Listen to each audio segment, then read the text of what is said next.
Welcome to another edition of the SVG News Sponsor Spotlight. I'm Jason Dackman, Chief Editor at SVG, and we are here with Geete Kyrazis of SwXtch.io. Geete, thanks so much for joining us today. Really appreciate you taking a few minutes. Jason, it's my pleasure. Thanks very much for having us. We're excited to be a part of SVG and tell you what we're doing. Yeah, we're excited to have you aboard. I mean, obviously, with the way that the industry is headed right now, in terms of cloud-based workflows, in terms of more and more SMPTE 2110 and IP, you guys are right in the middle of all these big trends right now. But for those that don't know, tell us a little bit about SwXtch.io and what you guys offer. Yeah, thanks, Jason. SwXtch.io is a networking company, and we were founded a little over 2 years ago. People don't realize perhaps that we are incubated or a wholly owned subsidiary of a financial services firm, a US-based securities exchange. And much like media entertainment workflows, securities and financial services workflows have similar dependencies on networking features that aren't typically available in the clouds. Sure. So we stood up a series of technologies, the core of which is a software switch that we call cloudSwXtch. And what it does is allow cloud networks to behave similarly to on-prem or broadcast networks in terms of the features that they support, the performance that they have, and the ways that they can span networks such that people that have contribution workloads, production workloads, can move them in or out of their broadcast networks and onto the clouds with great facility. Cool. All right.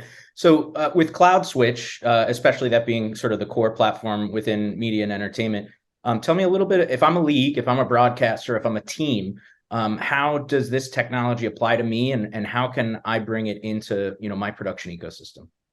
Well, I mean, all of the different live production systems are looking at how they sort of right-size their network.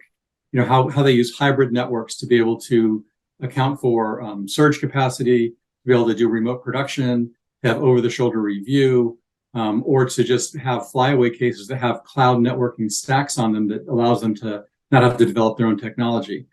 So when someone is looking at how they get a live event from the venue into the consumer's hands, using the network in the right place is a big part of it. Sure. And the only way you can do that is if you have the features in all the networks that are compatible with each other. So if you have a broadcast network that supports 2110, obviously 2110 requires multicast as a distribution method. It requires PTP for frame sync and that sort of thing.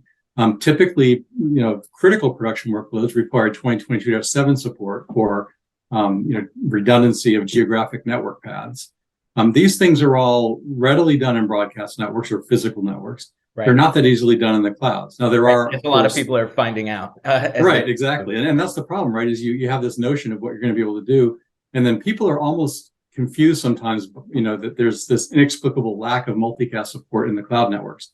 Now, AWS does have a transit gateway product that has, multicast available in some measure. But our idea is that if you build a common network across all these different disparate networks and you make them look the same, so that someone in the cloud with a playout server or a production system, an archiving system, something that they need to do in the cloud, can have it behave exactly the same way it does as their on-prem network, and then physically connect to that venue or that production network, that OB truck or whatever. And so someone in the cloud has the same exact network access as someone that isn't in the cloud, but that gives a lot of potential capabilities that aren't present today. So you get the best of both worlds. You get the agility of the cloud, right? But you get the power of an on-prem network and the simplicity of it. Exactly. And sometimes, for a 24/7 feed or something like that, the cloud financial dynamics are disqualifying, right? You may get more financial efficiency in on-prem networks for some things than for others. So putting each one in the right place is really important. Absolutely. All right, cool. Well, and it's not, even though you guys are only 2 years old, you're already partnering with, some of the biggest names in the business.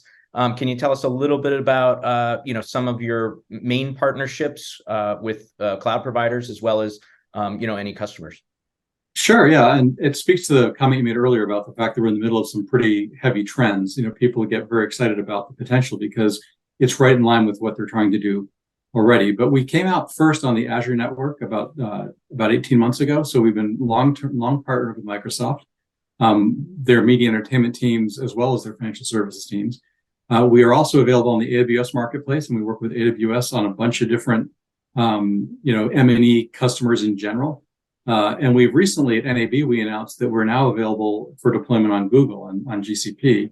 And we'll be making similar announcements about Oracle here soon.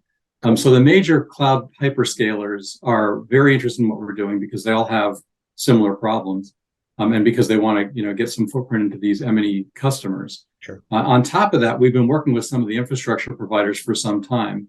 At IBC in September, we were in the Evertz booth. So we work with Evertz for various, especially live production workloads, specifically Evertz View and Magnum and some other products. Mm-hmm. We're partnered with TAG Video Systems for multi-viewer monitoring.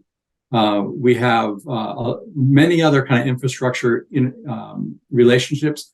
We recently also announced that Cinefilm, which has a product called Tachyon Live, right, which is a standards converter, is running as a function on top of cloudSwXtch in the clouds as well. So there's a live component that you can deploy on GPU-enabled VMs in the cloud to do frame rate conversions and things like that.